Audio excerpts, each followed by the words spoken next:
Consistent self-improvement, everybody. You are now listening to American gypC podcast. I am your host, Classic, and I am here with my co-host, gypC. And today we have Wajid Hassan. You might remember him from season 2, episode 5. And just to recap, he has over 20 years of experience in the entertainment industry and over 40 years experience in the field of metaphysics, healing, and spirituality. And he's also the author of The Struggle for World Sanity. Welcome back to the show, Wajid. Welcome back. Thank you so much, guys. Good to be back on your show. It's a pleasure having you back. So, how's everything been? Yeah, things are good. The title of the book is apt considering what's going on right now. And recently, I was actually approached by a filmmaker who read my book, and she actually wants to do a documentary on me in the book. So that's in the works, and hopefully we'll try to get it up on Netflix or Amazon Prime or whatever. But again, to me, it's not about fame or fortune, because that's what I look for in the entertainment business. That's what we all look for. Let's not lie. Any actor that lies and say, "Oh, I'm a humble guy." No, we live on our egos, and we live on our pride, and we love the attention as actors. As part of our insecurity, I think. But in this regard, this is not a money-making venture. All the promotion and all the website and all the costs that are involved, it's really, for me, a labor of love. It's getting the message out, getting truths out right now, which are very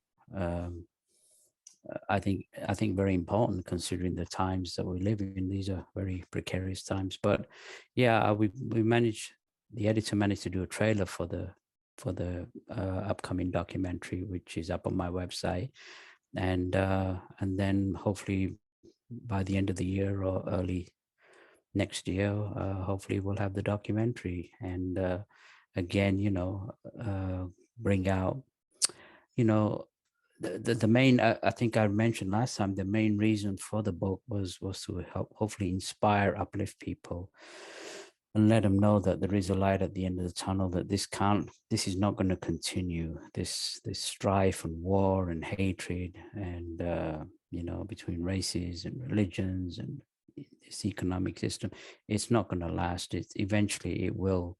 It's going to change. It may not happen tomorrow, may not happen in 20 years, but it has been foreseen not only by my own yogi master, but prophets of old, of this new age that is going to come on planet Earth, and nothing can stop it. Yeah, it seems like the attack on happiness and the attack on, at least vibrating high, and there's a like I said, an attack on just allowing people or the general public to focus on something other than COVID or just war or racism. And that's something that, I feel it's going to take a little bit, or it's getting, I know that it's gotten worse, and it's in a pretty muddy place right now. But I still see it, it's a long journey out of this, even just looking at how some people probably are still taking the views on war, and they haven't even really had a chance to finish taking the view on the whole pandemic yet. And we're already been, they're sliding us into another depression of thoughts and low energy and things like that. I see it being, kind of difficult for a lot of people. Absolutely. I mean, I wake up feeling anxious, depressed and in fear. Who doesn't? I mean, it's just just when we thought the worst of the pandemic was over, and then all this crap comes up, and then again the whole world is turned into turmoil. And what I need to explain to your listeners is that these things are not haphazardous; they're all planned. I strongly believe that there is forces behind the scene forces of darkness that control these things. I don't think any war was haphazard. I think all wars were planned, and in the end, the profits of the defense corporations are going to go high, and the oil companies are going to go high, and so the corporations and the money, the financiers are going to get again rich from the suffering of normal men, women, and children. And unfortunately, it's been the status quo like this for centuries. This is not anything new. But the thing again that your listeners need to understand is, there was a saying that the smallest light shines in the greatest darkness. It's hard to fathom right now, because if this escalates, we're looking at maybe World War III, and it's exactly what these being. Dr. King, my master, said that there are other realms of existence, and there's beings, dark, demonic beings in lower realms that want to keep control of mankind. The way they do that is they feed off the suffering. They don't feed off air and water and food, but they feed off the suffering of the suffering vibrations of mankind, and it gives them power and over people. And so what we have to do on a collective is, despite the darkness, we have to make a difference. And I think that there is a spiritual awakening. I think there's a lot of people who are praying right now for Ukraine. I don't think everybody's showing hate and whatever. And, and the way the war started, it could have escalated much more, but there's been situations where things that are supposed to happen didn't happen. This large convoy that was heading for the capital suddenly stopped in its track. And I think, these things are not by chance as well. So we can't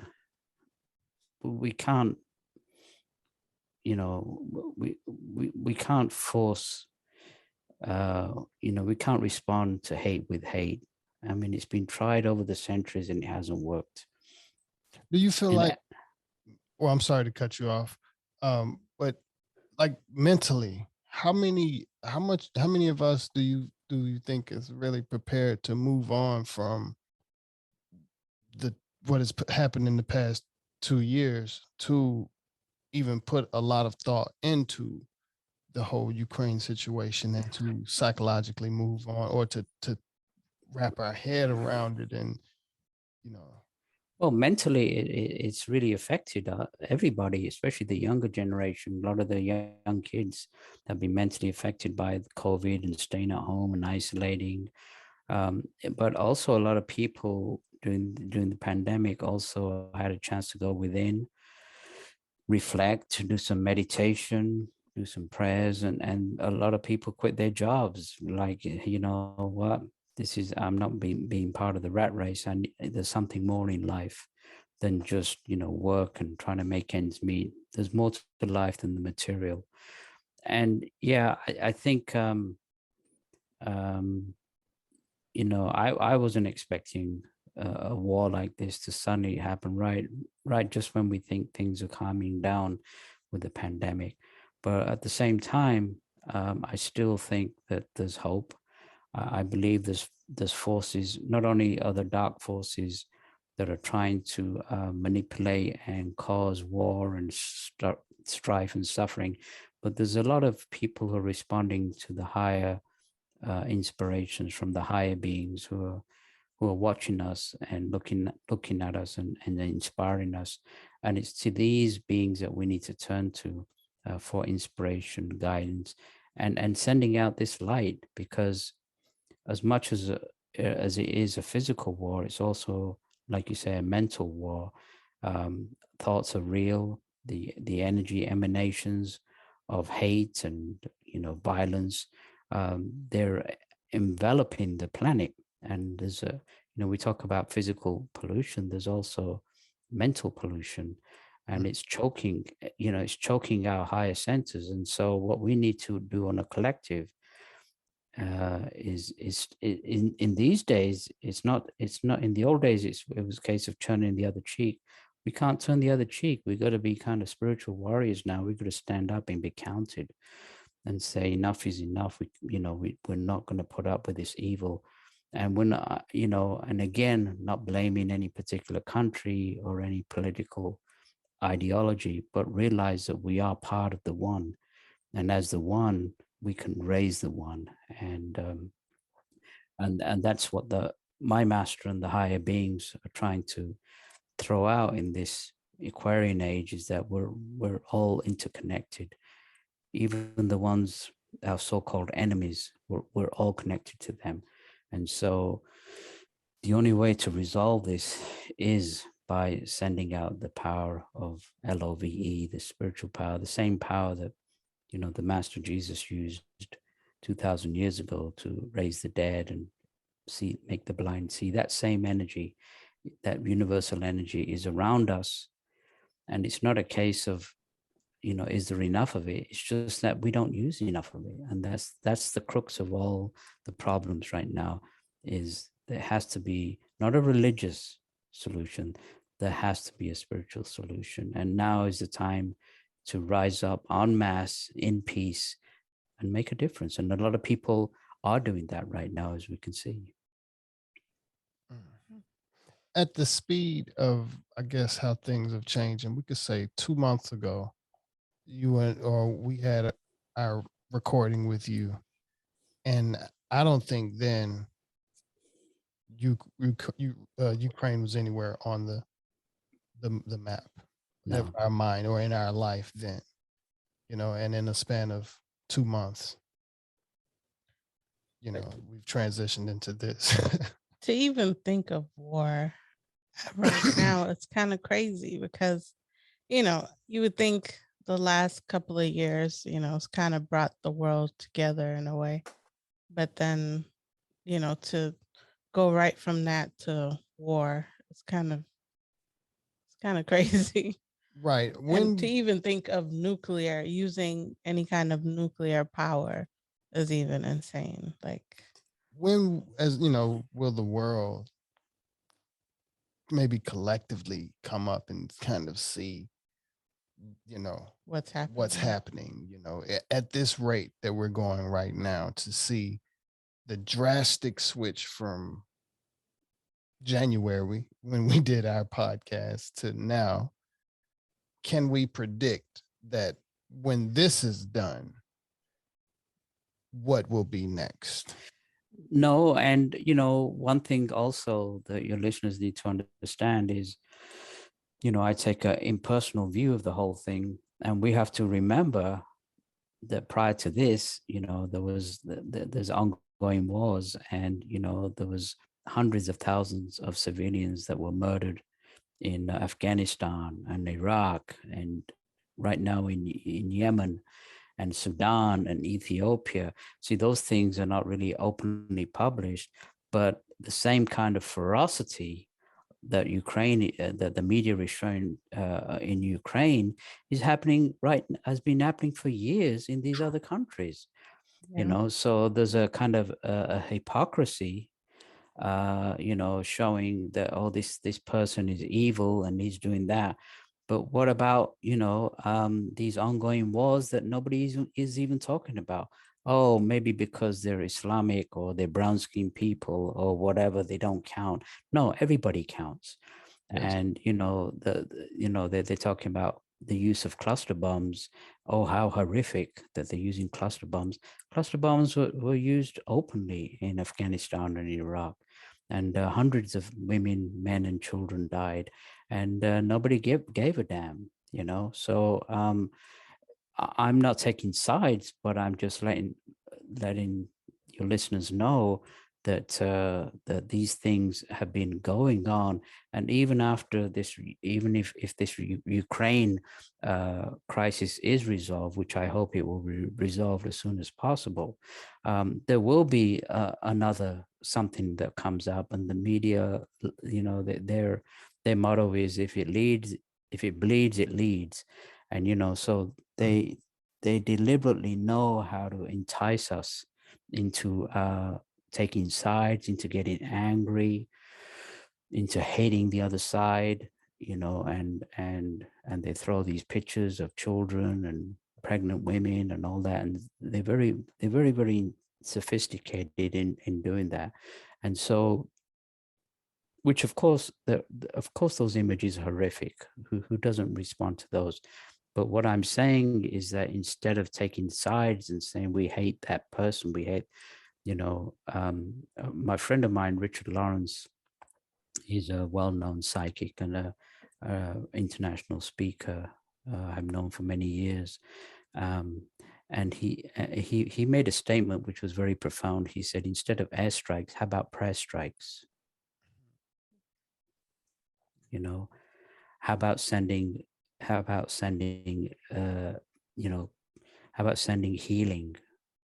Because this energy is tangible and it goes over people's head, because just like electricity, we can't see it, but we know what it does.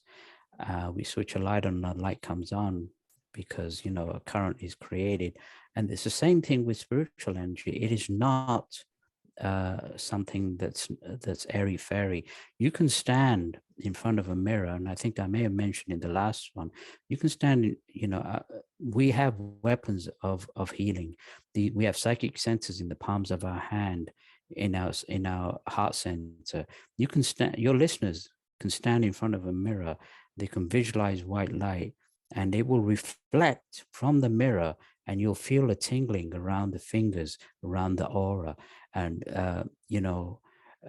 people talk about chills up and down the spine when they react to something. That's energies going up and down the spine.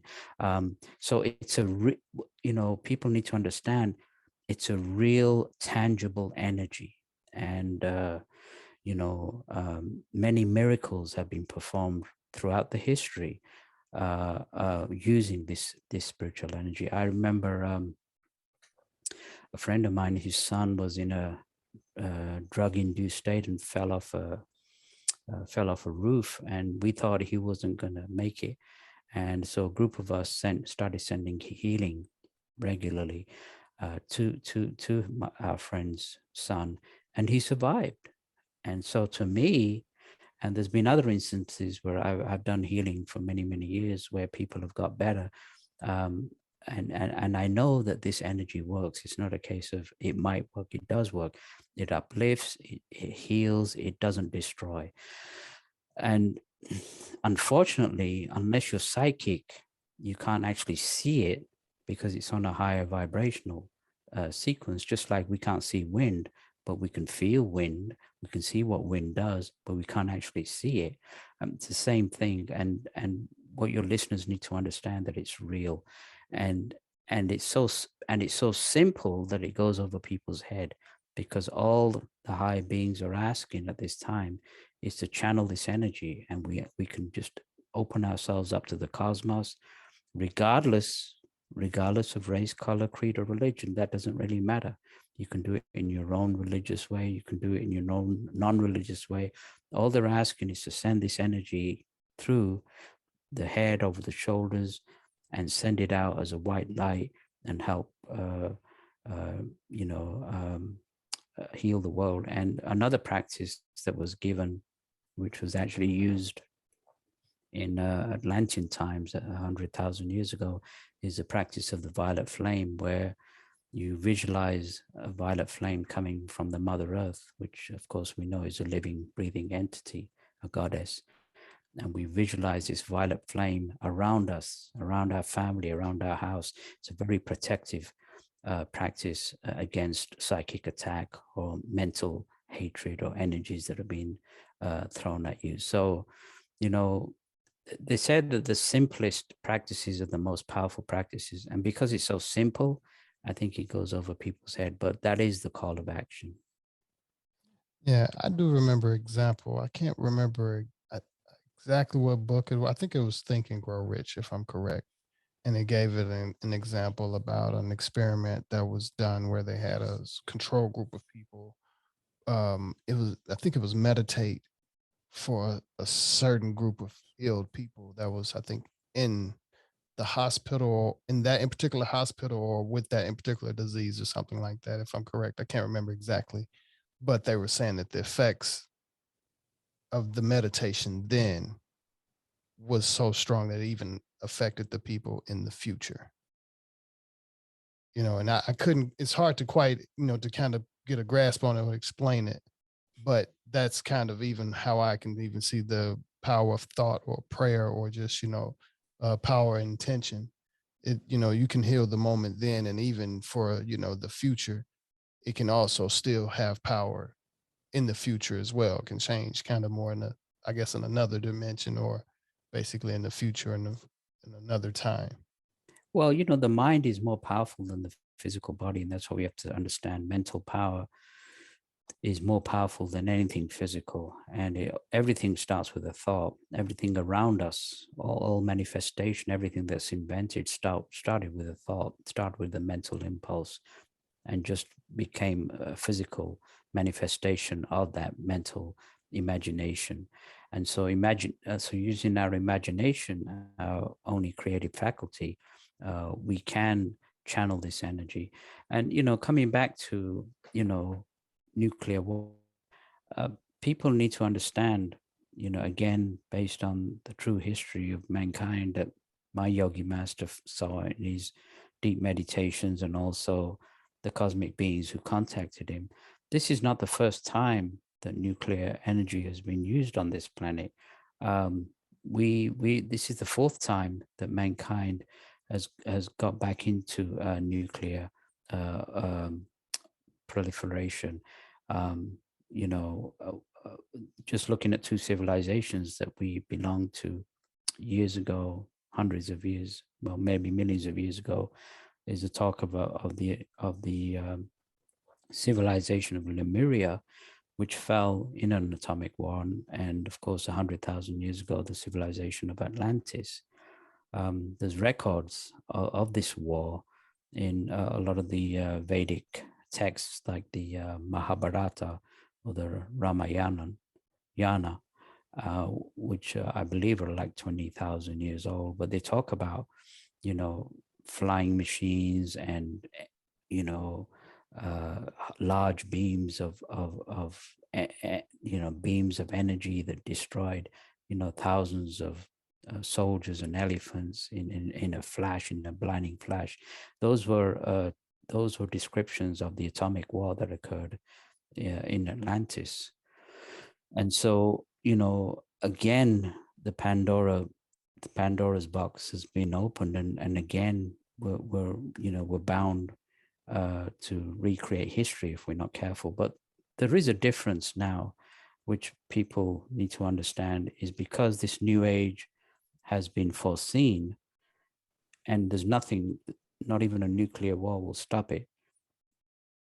But we are on the crossroads right now. Mankind is on the crossroads. Either he changes and conforms with the vibrations of the Mother Earth rising, with the vibrations of the Aquarian age of cooperation. Either we conform, or we will not be allowed to stay on this planet. We will be taken after death to another planet in this solar system, where we will start our reincarnation cycle on a much younger world. And that's also been predicted. So it's up to us now. Either we conform or we change, or if we continue to regress, we will not be allowed to enjoy this new age that is coming on planet Earth. So in a way, it's like the higher beings have warned us that you can continue in your violence and your history on somewhere else, but you won't be allowed to stay on this earth. And that's again a statement of fact, and there's nothing again that people can do about it. Yeah. I've heard stories of like UFOs flying over certain army bases and things like that, and disarming nuclear weapons. Have you ever heard anything like that? There was a fantastic well, actually CNN a few years ago reported it, and it went worldwide. And there was some retired generals at a atomic base in Colorado, and this is not mom and pop or a farmer that looked up and saw. These are very disciplined military men, and they saw these UFOs come by, or maybe one or two or one, and they emanated this pink beam of energy to these nuclear warheads and neutralized them. Yeah, even in during Hiroshima and Nagasaki, like when they dropped the atomic bombs, like you've seen a lot of UFO sightings after that. They say it's supposed to be, I guess, it sent a alarm through the cosmos. Well, it's because Dr. King, my yogi master, wrote a book called "You Are Responsible." It's a good book. It's available on Amazon, and the cosmic beings that man these spacecraft talk about the dangers of atomic experimentation, especially the atom and hydrogen bombs. And they said that the Geiger counters, the primitive Geiger counters can only measure radiation on one level, which is the physical level, that they have no idea what it does to the other levels of existence around the planet. And so, they mentioned that they said there's only one way of using radiation safely, and they said, and that's X-rays. He says, apart from X-rays for medical purposes, they said all other nuclear, reactors and bombs, all that needs to be dispelled with, because mankind has no scientific knowledge of the terrible destruction it does, not only in the physical realm, but the other subtle realms. It causes more damage to them as well.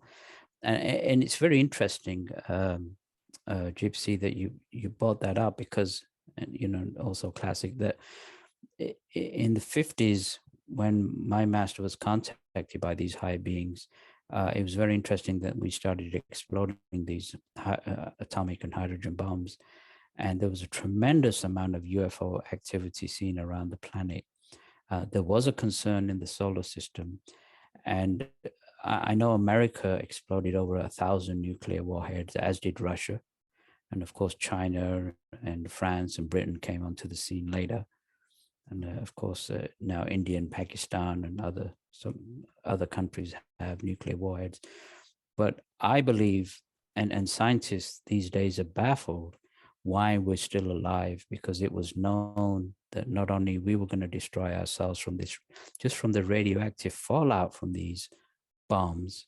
I believe that the cosmic beings, being very advanced scientifically as well as spiritually, absorbed a lot of this radioactive fallout and pretty much saved our asses. And the fact that we're speaking today, I think, is positive proof that they did save us. But in regards to war, mankind has his own free will. They will not interfere with the free will of mankind.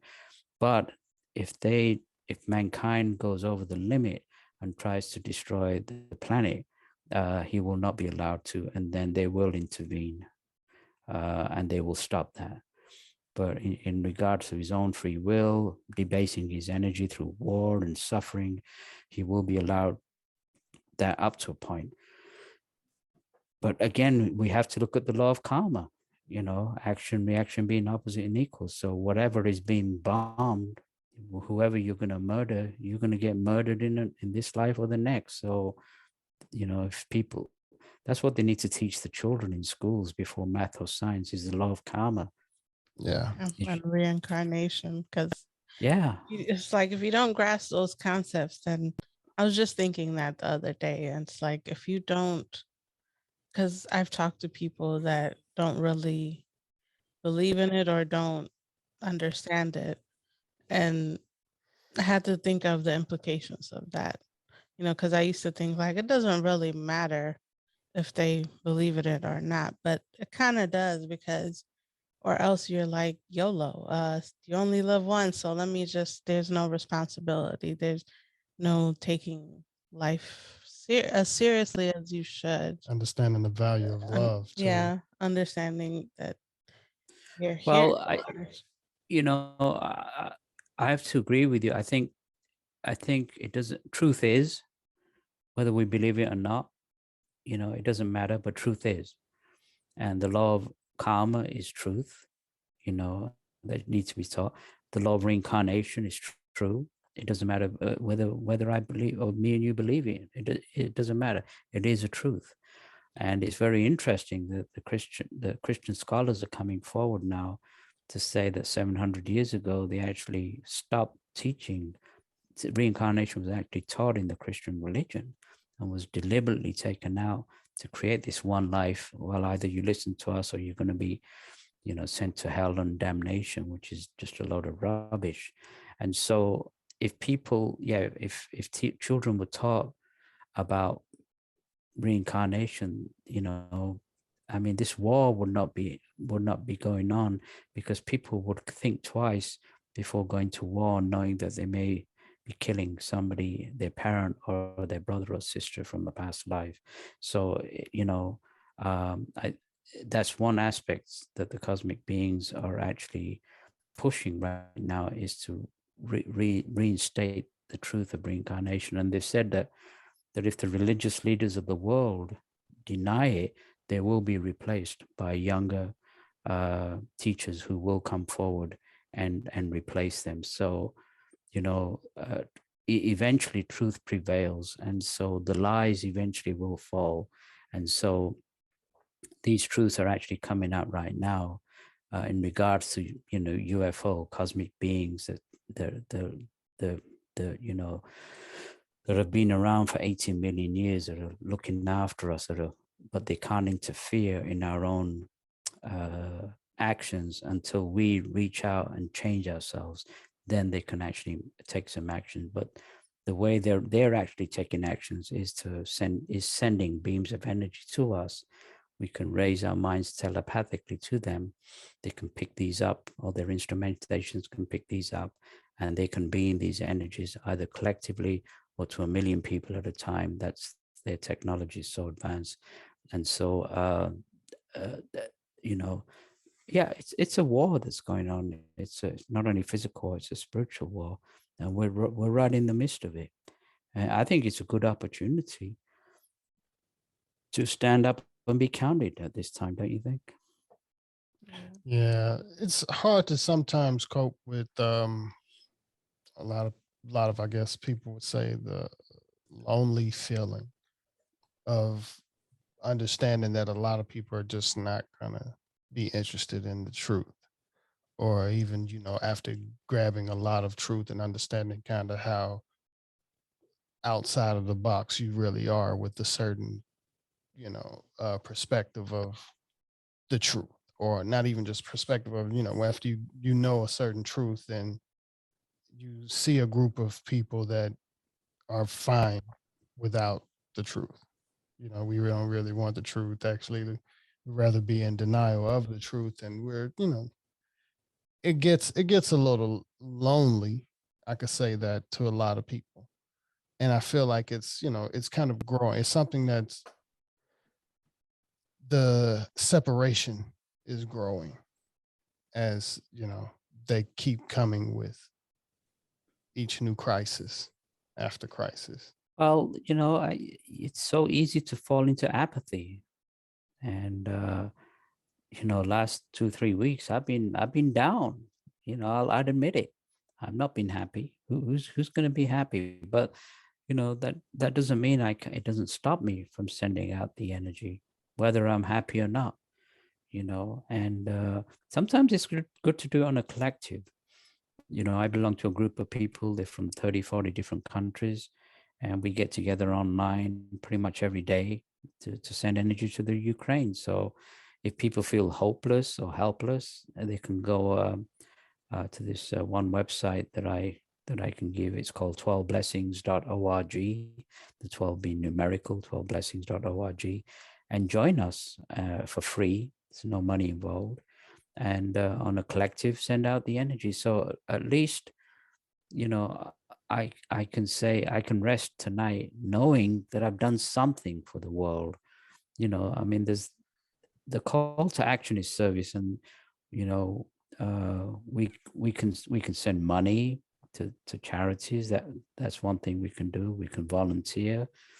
People are volunteering to help, and if we can't do anything that we can't do both of those, or we can, but we can also send out the energy and the light, and again inspire and uplift the minds of these people who are hell-bent on hating each other.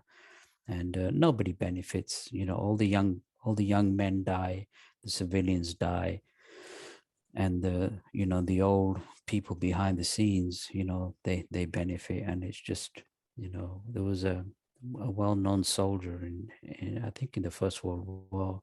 He wrote a book called War is a Racket, and he totally explained about the profits, the profiteering, from the financiers and the corporations that deliberately start these wars in order to increase stocks and make them so. I mean, these are narcissistic, just very evil people.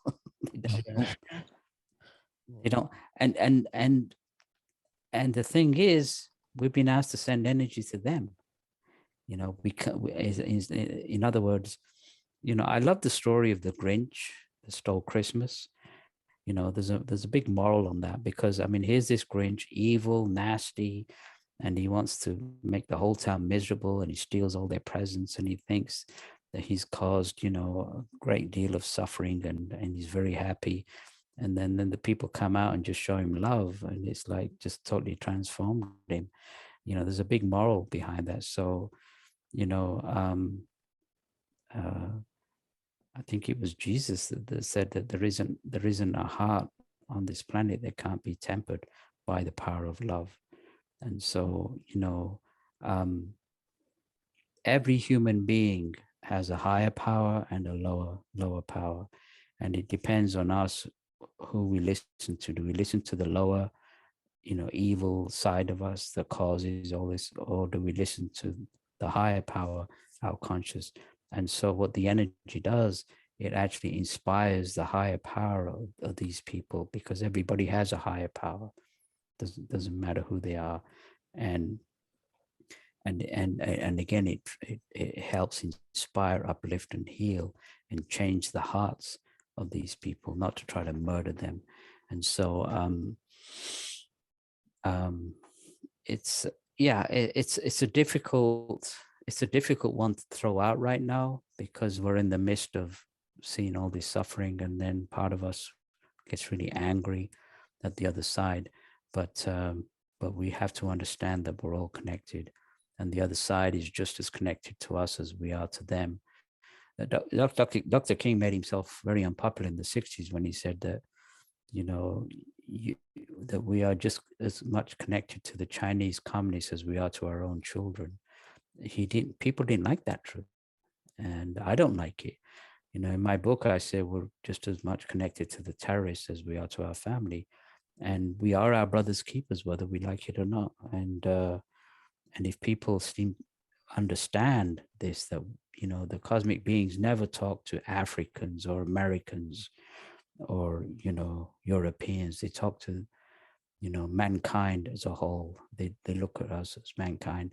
We come through reincarnation, through different races, different religions, even different sexes, in order to what? In order to learn experience, so that we can raise our consciousness and rise above the pit of reincarnation and move on to higher dimensions and higher planets.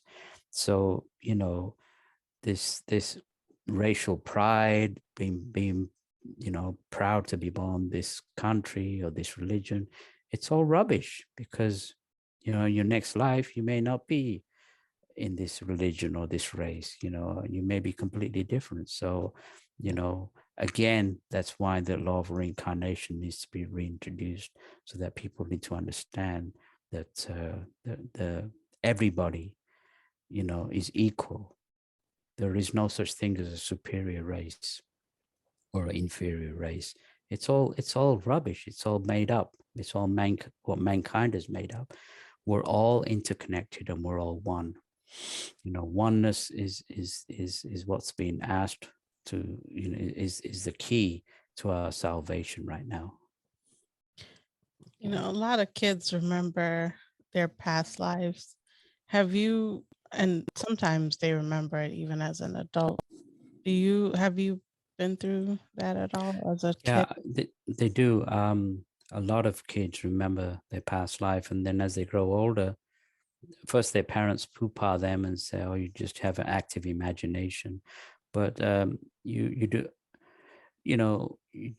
just I ask your listeners, do their own research on reincarnation. Don't take my word or your word for it. Do their own research. There's so many examples. Yes, I had visions of a previous life when I was a child. For me, I remember being actually I remember when I was like 3 years old, I had these visions of being a kind of a tall, skinny yogi in India, in a cave, in a lotus position. I had long hair and a long beard, so a lot different than what I look like now. Maybe I should grow. I can't grow any hair, but maybe just grow a long beard. But I can't get skinny. But anyway, those are the visions I had, and they were actually validated by my own yogi master. He once looked at my aura and he just said Indian, walked away, and I didn't understand because I questioned him. I said, well, actually, I was born in Pakistan. And he just like ignored me, because he saw my past life. And yeah, children have those visions. And sometimes people continue having visions of their past life for reasons that they need to have a certain experience. I know this young kid remembered being a pilot in World War II, and his plane went down and he died. And he remembered his squadron, he remembered where it was, he remembered the names of his colleagues, this kid. And his parents finally took him to that military base, and sure enough, they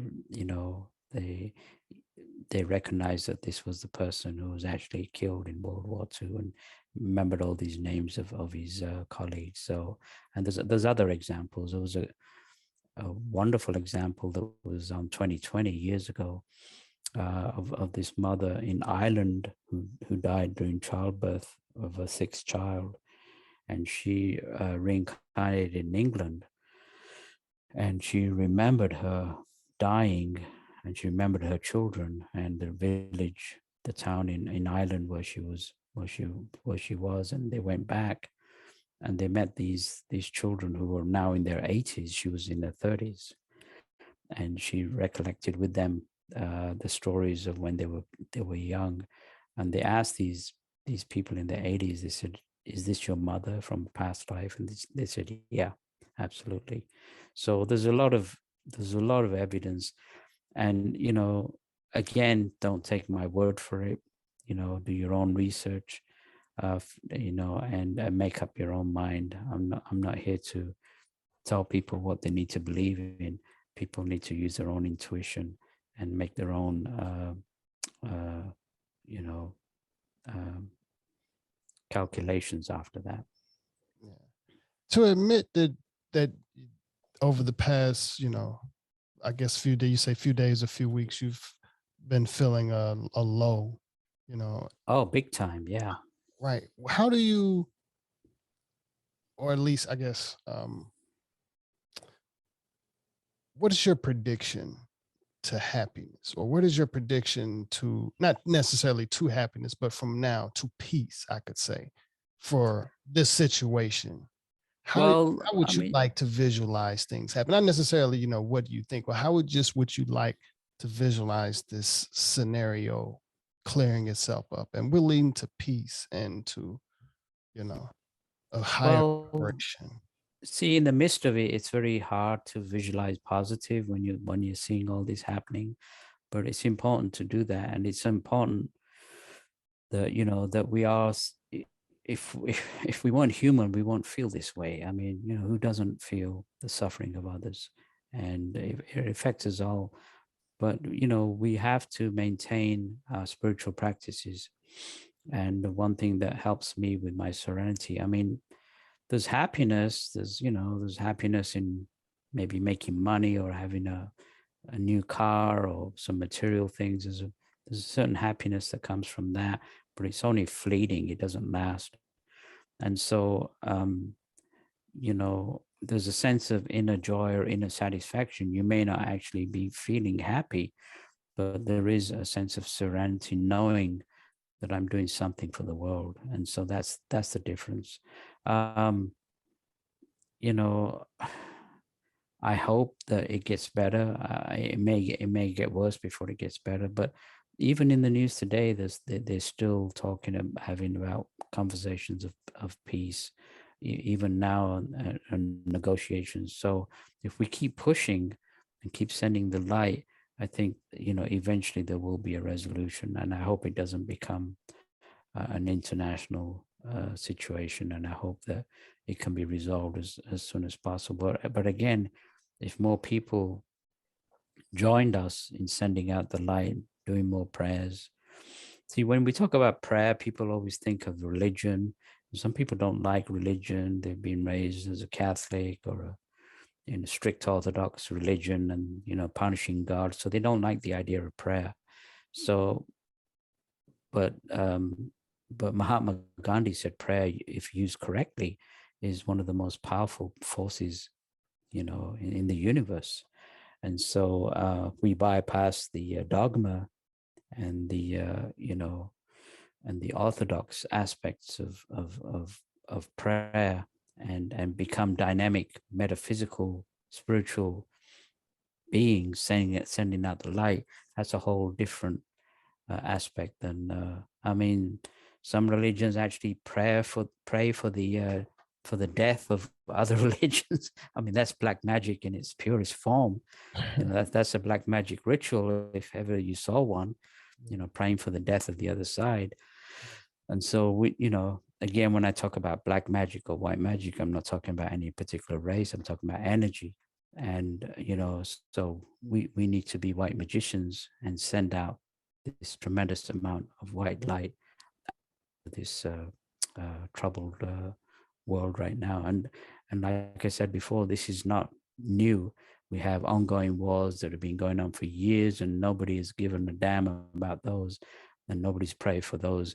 So we need to also understand that these are also ongoing, and so we need to pray for everybody, and not just one particular country. Although in this situation, it's serious, because we're dealing with, you know, a nuclear country that has nuclear warhead. So we need to focus on this to bring a peaceful resolution. But again, not forgetting, you know, the children of Sudan and Ethiopia and Yemen and Iraq and Afghanistan, and the list goes on.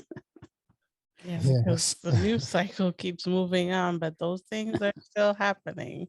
Yeah. So for our listeners out there that, you know, are thinking like, okay, as things get crazier, let me try something different to take my mind off of this. So for our listeners out there that, you know, may be thinking about, you know, doing something different, like climbing Mount Kilimanjaro, give us a little advice on some pros and cons of doing something like that, or having that type of idea to kind of.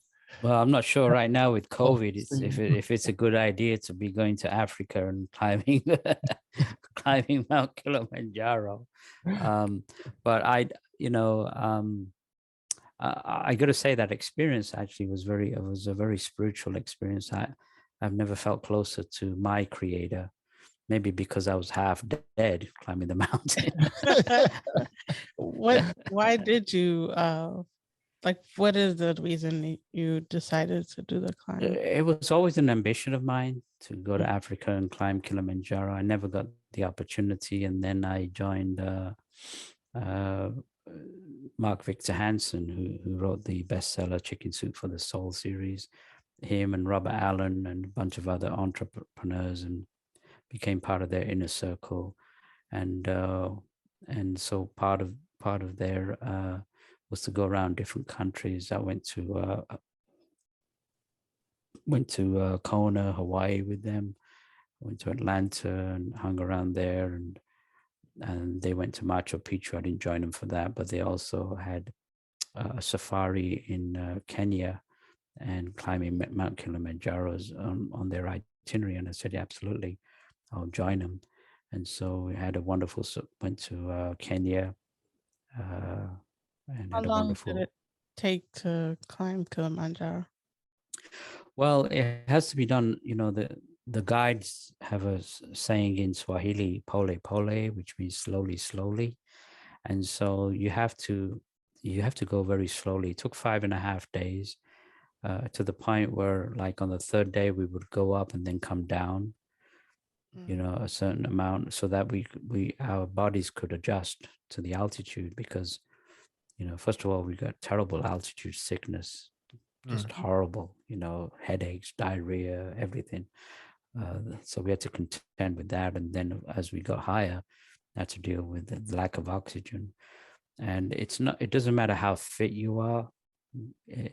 50% people don't make it to the top, but it depends, on how much your lungs can have the capacity to hold oxygen in. And so we got advice from some very experienced mountaineers in Colorado. They told us to use a particular drug called Diamox, and Diamox has the ability of opening up the blood capillaries in the lungs to allow more oxygen to flow.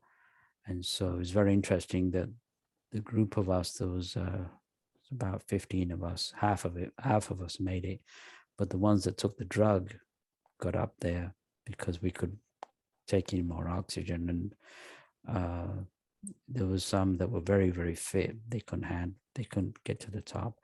And it was a case of, on the last night, well, actually the night before, it was just beautiful. I looked out of the campsite and I looked up in the sky, and I thought I saw this cloud in the sky. It turns out it wasn't a cloud. It was the Milky Way. And there was no cars or planes or trains, just pure silence and just serene and beautiful. And so on the fifth day, we had to actually climb at night, all night, and get to the top by dawn. Spend about 10 minutes at the most, 15 minutes for pictures, and get our butts down as soon as possible. And the other side of the mountain takes a day and a half to come down. And so it's a case of getting down as soon as possible, because there's cases where people stayed at a high altitude and they didn't wake up the next day. So, altitude sickness, in the end, you start getting fluid in your lungs, and you can die by, asphyxiation. And there were people who were being rushed down the mountain with severe altitude sickness. So we only had time. Actually, coming down was the hardest, because, you spend 5.5 days getting to the top. Then you just don't have any energy. And then, you have to have that energy of just, you got to the point where it's amazing how resilient the human body is, because I was just operating with my brain, mind only. My whole body was just totally spent. And I was just moving my legs with my brain. I just, it was just amazing how exhausting it was. But we managed to get down. And so I don't recommend people, unless they're fit, of course, and have done some training, to go and climb Mount Kilimanjaro. Although the huge ice caps or icebergs that they're at the top, they're slowly melting because of Mother Earth raising her vibrations, and eventually that's you're not gonna see those. I have a clip of my journey on my website. I'll give you my website at the end of the broadcast and people can see the journey we took. But coming back to Kilimanjaro, I think in these days, I think there needs to be balance. We can't focus on doom and gloom. I think we need balance. It's good to watch a good movie. It's good to, have a little entertainment, not to the point where we're just totally selfish and just thinking about ourselves, but going for a walk. I try to go for a walk every day, and just maybe, going to the ocean or going for a hike up in the mountains or reconnecting with nature. I think those things are very important because we're all connected to nature. And it's a case of just, recharging our batteries. Those things are just as important as well. And so, in these days of turmoil, I think it's essential to have some kind of balance as well, and not just be enveloped in, in what's going on. And so, yeah, definitely, go to the ocean, breathe the fresh air, be out in the sun. And those things are, I think, essential balance that we need in order to stay sane in these, in these days for the struggle of world sanity. Yeah. Yeah. Well, It's- go ahead. I was gonna say, after hearing all that, I'm like, maybe we should do Machu Picchu again instead. Yeah, I'm of I'm course, like, I'm are you interested in the climbing challenge. Yeah. the mountain the whole time? Because when I did Machu Picchu, it was like, yes, you are going up a lot, but there's also some, like, it's not climbing a mountain. You're like, some of the times you're just going, more. Kilimanjaro is not a strenuous mountain climb. There's no Okay. need for ropes and all that. There was one part where there was some rocks, but all in all, it's a pretty easy climb. It's more hiking than climbing. But like I said, the biggest challenge eventually as you go higher is the altitude. So the climb itself is not that difficult. Yeah, in Peru, they give you like coca leaves just to deal with the altitude sickness, just to Yeah. help with that. But yeah, I think I threw up the first day. It got to me, and then I was fine after that. But yeah, it doesn't matter how much you train for it, you're still gonna be, grasping for dear life. Well, anything you go above 10, 12,000 feet, yeah, you have to adjust. I know Everest, gosh, the base camp is the same height of Kilimanjaro. Kilimanjaro is 19,480 feet. Base camp at Everest is 19,000 feet, and the top of Everest is 26,000 feet. And I think they have to be in base camp for like 6 months or something like that. Some weird, long time before they acclimatize and try to get to the top. But yeah, that's one place I won't want to climb right now is Everest. In fact, there's so many people climbing Everest right now. Apparently, it's just become like a zoo and very, very dangerous. So, and I think it costs like 80,000 to climb Everest. Wow, It's not cheap. that's so dangerous though. Well, before we get ready to close things out, would you like to share with the listeners some upcoming projects, your book information, and everything like that? Yeah, like I said, I have the trailer of the documentary on my website. People want to go to my website. It's wajidauthor.com, WAJID AUTHOR.com. And in there, there's information on the book. My own master's organization, the Ethereal Society. I think there's a link also to the 12 Blessings group that people can join in. And there's some videos of some of my acting and the climb to Kilimanjaro. Oh yeah. Next time we definitely still have to do a third one, of course, because we want to talk and get even more about your acting and the movies and things that you've done, and some of that stuff as well. Yes, maybe when the documentary is out. Yeah. Yeah, maybe when the documentary is out, I'll come back and talk about that. But in ending, again, I want to give your listeners, that to have faith, to have courage, and in the midst of trial and tribulation, we've never been left alone. There are beings that are spiritually and scientifically advanced. Some of these beings, their technology, they said, is so advanced that our nuclear warheads, our hydrogen bombs, they regard as toothpicks. That's how advanced some of their weaponry is. They only use it for peaceful purposes, to protect other races. But I would rather listen to something that powerful that could, they were asked, my master asked them, how, if they took over this earth, how soon could they do it? They said between 10 and 15 minutes, they could completely take over this planet. That's how powerful they are. But they're spiritual beings, so they won't do that. And so I would rather look at spiritual, highly evolved masters that care about the human race than I would to any general or politician or even orthodox priest who's, blabbering about, killing the enemy or hating other races. I left orthodoxy a long time ago.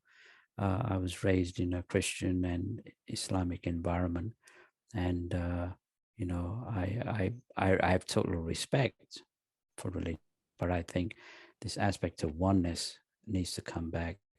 And my final thoughts is, I think as spiritual adults, I think we have to have a responsibility of leaving a legacy behind for the younger generations. Do we want them to live on a planet that's going into regression, or can we safely say that when we pass on that we did something to help the world? And I'd rather be part of the latter than be remembered as somebody who was selfish and just thought about themselves. Yeah, the same here. At least having a need or a purpose that's not parallel with the whole narrative that's going on out here to brainwash everybody into just being sheep and Right. not caring. Wajid, we appreciate you for coming back on our podcast. You're our first return guest, and it's a celebration. My birthday this weekend, so this is all right. Happy birthday. Appreciate it. It's a nice birthday gift to know that even once things slow down, we could still reconnect with the guests that we've had before, again and again and again and again as we need to. And it's absolutely a nice relationship. It is a relationship, a successful, genuine relationship.